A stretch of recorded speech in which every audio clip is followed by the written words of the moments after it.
Warning, spoilers ahead for the Rings of Power episodes 1 and 2. These are the parts The Lord of the Rings, The Rings of Power leaves out in recounting the elves' war against Morgoth. Though Amazon's The Rings of Power takes place predominantly within J.R.R. Tolkien's Second Age, Episode 1 opens far earlier, showing a young Galadriel in Valinor during the Years of the Trees.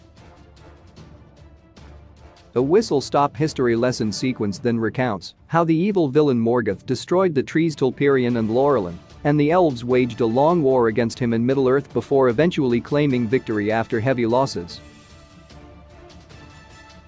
Galadriel's recollection of events adapts Tolkien's mythology in the broadest possible sense. While Morgoth did indeed destroy the two trees of Valinor, and the elves did indeed clash against the Og Dark Lord in Middle-earth, the Rings of Power censors out a litany of important events and battles for brevity and simplicity's sake. Amazon's narrative leaves enough room to imply the following might occurred off-screen, and a conversation between Elrond and Celebrimbor in the Rings of Power Episode 2 suggests the history Galadriel omitted is still canon to the show, even if it wasn't mentioned during the introduction. Here are the chapters that were apparently missing from Galadriel's copy of the Silmarillion. The Silmarils and Oath of Fëanor. Considering the Rings of Power is heavily based upon sections of the Silmarillion, it's strange that Galadriel's history lesson glosses over the Silmarils themselves entirely. In his efforts to capture the beauty of Telperion and Laurelin, Fëanor, the greatest smith the elves would ever produce, forged 3 jewels called the Silmarils, unmatched in beauty across Middle-earth and beyond. So coveted were the Silmarils, Fëanor grew increasingly possessive of them and was aghast when Morgoth stole the Silmarils before escaping to Middle-earth, around the time he also destroyed the 2 trees. Fëanor and his sons swore the infamous Oath of Fëanor, pledging to never rest until the Silmarils were reclaimed and to violently oppose any who stood in their path. The way Galadriel tells it in the Rings of Power, the elves pursued Morgoth in revenge for destroying the trees. In truth, his theft of the Silmarils was the larger reason behind their journey from Valinor to Middle-earth. Weirdly, the Rings of Power drop several hints that the Silmarils and Oath of Fëanor are still TV canon. While Galadriel's voiceover narrates, elves are seen offering their swords in a circle, which looks distinctly like Fëanor's sons taking their oath.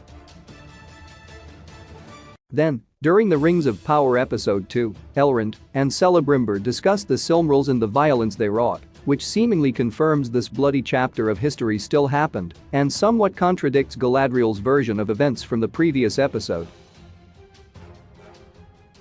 Morgoth's manipulation of the elves in Valinor. The Rings of Power hops straight from "oh no, Morgoth destroyed our trees" to all-out war, but the seeds of conflict had actually been sown long beforehand. Morgoth had already dominated Middle-earth back when the first elves had only just awakened, but was eventually dragged kicking and screaming back to Valinor by his fellow Valar. After a period of imprisonment, Morgoth feigned repentance and was allowed to walk freely in the Undying Lands. Morgoth exploited this opportunity to create unease among the elves, specifically Fëanor, spreading rumors that the Valar were holding Fëanor back from glory in Middle-earth, that they wanted his Silmarils, and that his own brother, Fingolfin, was planning to seize the throne. Without realizing these lies came from Morgoth, Fëanor fell for them all, leading to inter-elf strife and the unprecedented genesis of weapons in Valinor. When Fëanor led the elves to Middle-earth, therefore, they weren't just heading to vanquish a great evil, they were turning their backs on the Valar because of the distrust Morgoth had woven. This better explains why the elves didn't simply return to their former home after the War of Wrath ended, and why permission to sail toward Valinor is such a big deal for elves like Galadriel in the Rings of Power. Morgoth's manipulations might have been left out to avoid comparisons with Anador in the Rings of Power's main timeline. Morgoth's partner in crime, Ungoliant. The Rings of Power's opening flashback reveals live-action Morgoth for the first time, or his shadow, at least, as the 2 trees of Valinor crumble to dust, but Galadriel's story forgets how Morgoth had a very important partner during this attack, Ungoliant. A primordial dark spirit shaped like a giant spider, it was Ungoliant who sucked the light from Tulperion and Laurelin, and she would abscond to Middle-earth alongside her mace-wielding friend.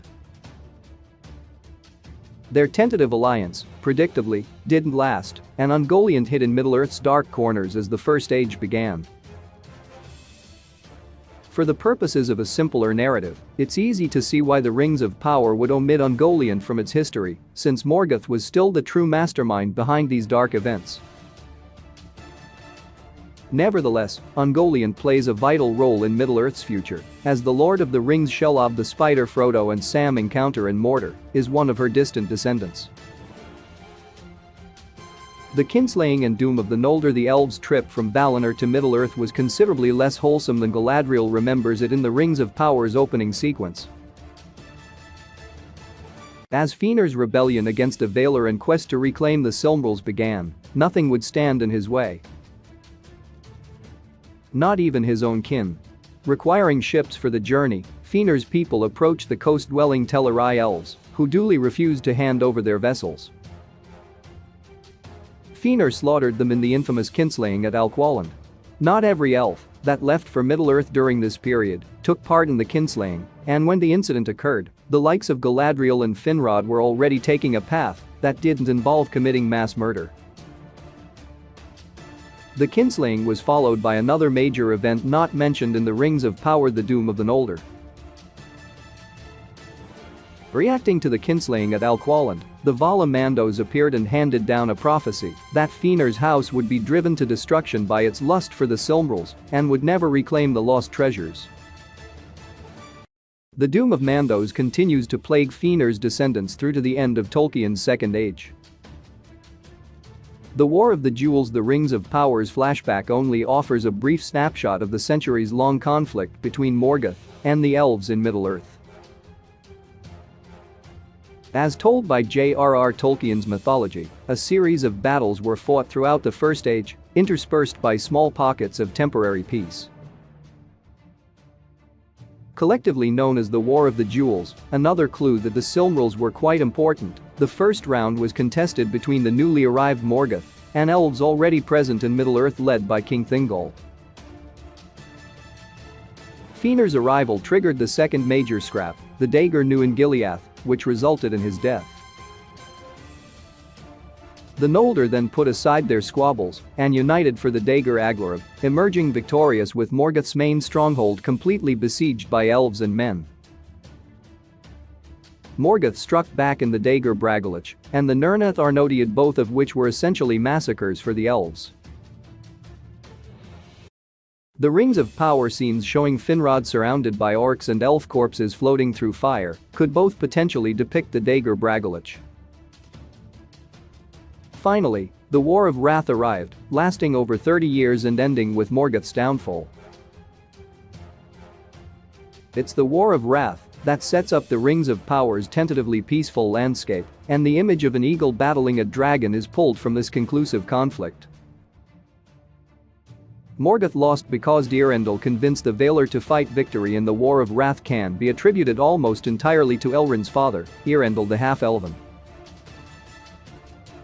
A renowned mariner, Eärendil was at sea when the sons of Fëanor destroyed his home hunting for the Silmaril possessed by his wife Elwing. Though Elwing was spared by the Valar's grace and restored to her husband's side, their settlement was destroyed and their two sons captured. Realizing Middle-earth was floating up the Anduin without a paddle, Eärendil did the unthinkable for a mortal and sailed for Valinor, where he intended to plead for the Valar's aid against Morgoth. His selfless courage was rewarded when the Valar agreed. Some were already itching to get involved, and their arrival in the War of Wrath effectively sealed Morgoth's fate. The War of Wrath aftermath: Galadriel's The Rings of Power exposition dump ends abruptly with the elves' victory, and she skips over the monumental events that transpired in the War of Wrath's immediate aftermath. The very map of Middle-earth was reshaped due to the damage caused by Morgoth and the ensuing battles, while Eärendil's two sons were given a choice between their elf and human heritage. Elrond chose the former and Elros the latter. Morgoth, meanwhile, was hauled back to Valinor once again, but this time ejected through the Door of Night to dwell disembodied within the void for all eternity. As another consequence of the War of Wrath, the Valar raised an island for the houses of men who fought on their side, which later became known as Numenor and was ruled over by Elros. With Numenor due to appear in the Rings of Power Season 1 imminently, details from this period could arrive sooner rather than later. The Lord of the Rings, The Rings of Power continues Thursday-Friday on Prime Video. Join Amazon Prime, watch thousands of movies and TV shows anytime, start free trial now.